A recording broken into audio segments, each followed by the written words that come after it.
Hello and welcome to another episode of Using the Can-Am at the Crystal Pig Hunt Club. I'm Chuck Zimmerman.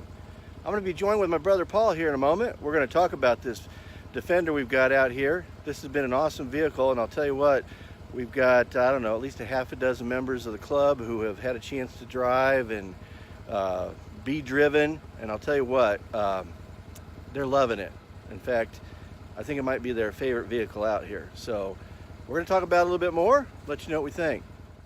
So back here from the Crystal Pig Hunt Club, I've got with me brother Paul, and we've got the Can-Am Defender.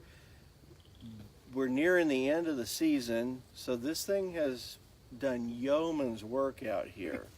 As you can see, we're kind of on an incline about like this right now, and this thing really doesn't care, frankly. So Paul, what is it you think you like best about this experience so far? We've been fortunate enough to drive a lot of different vehicles through the years as we evaluated them and got some great experience with them. I would have to say that I'm biased. This has been my favorite UTV that we've had, period. And I say that, and I could give you a bunch of reasons why, but I think the biggest reason is that it just all comes together, and it's been the most fun, the most useful. Every time I've needed it to do something, it had the ability to do it, and I've done a lot of stuff. You said the yeoman's work of a deer season. I've taken advantage in so many ways. I've carried trash, I've carried firewood, I've loaded deer, hogs, I have, what else? There's been a lot of stuff in the bed. We've pulled some deer up the hill with the winch. One of the things that impressed me most is the inside cab room. I mean, I'm not as big as Paul. I'm just, a little bit smaller than that. But, today I had to open the door, pull myself in there, and get down on my seat. And you know what? There was so much room, and it was comfortable. And not to mention any other names or whatever, but there's been a few times when it's kind of like, okay, I banged my knee, I've banged my hip or whatever, because the seats just don't have that much room in them. So I love the cab room on this thing. I love the fact that you can get in this thing and it doesn't sound like a sewing machine. Yeah. You got some power in there, Or a so leaf you can blower either. or a leaf blower. You can feel like a manly man and going up slippery hills, and I just have never had a problem with where I felt like I wasn't going to make it back. Are you sure we can go back up this hill? Yeah, I think we can. And just the utility parts of it. I will tell you, the only thing that I have not been super impressed with has just been the fact that it's got a soft top. I think if I were, when I go to purchase one of these, mine's going to have hard top. It stays that way. Or that you can take off and on. Well, even the sides, we got soft sides to an extent. They got a metal frame that will lock it. But there have been some issues with that. Although it's nice to have not only a windshield, but to have a cab, because we've been in some not real good weather too. We've been in some snow, we've been in some sleet, we've been in some very cold rain, and it's been awful nice to have a top on it. But by the same token, the flexibility of having this soft top, it looks hard right here, but it's behind here that it's like a real heavy canvas. Yeah. The nice thing about this has been that we've also been out on some days when it was, 95 degrees. And we just take it all off. Took the top off, and it takes about 3 seconds. So the flexibility has really been nice, but it's just the utility. And I guess it's the ground clearance is pretty good, and I feel like it's a wide, and wide enough base that we get places that there's just no concern about making it through it, but it's also not so big that you get in trouble if you're in some tight spots. And I got to say, we're not really concerned about miles per gallon.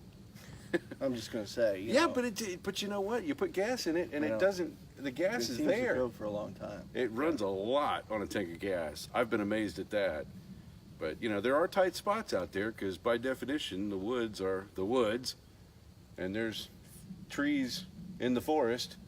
So there have been times I've been glad that it was short. The bed on this has the tilt feature, which has been great, but I've also really enjoyed those panels that are in the back. I don't know if you can see those behind me, but the panels give you a lot of flexibility either to fold down and then they bungee strapped in place so that you got something shorter, but you can also when they're pick them up, they've got spongy little cords so you can hang things in there and Right. stuff. Well, and there's a whole hanging system, which I'm assuming you could probably get as many Right. accessories as you want to connect to that, to have extra hooks. But you can hang things up. You know, we did a machete. I've put my hunting backpack, a shooting stick, all the stuff that we Just use. to keep it out of the bottom of the bed where it might get Blood. wet or whatever, you know. Might be some blood. Would yeah. there be some blood in Yeah, there? there's been some blood in there. Ooh, There will be blood. I've heard that about hunting season. we got kind of bloody on this one. But I have been very glad to take my hunting jacket off when I get out of the stand and it's warming up, and I don't really want to put it in the cab.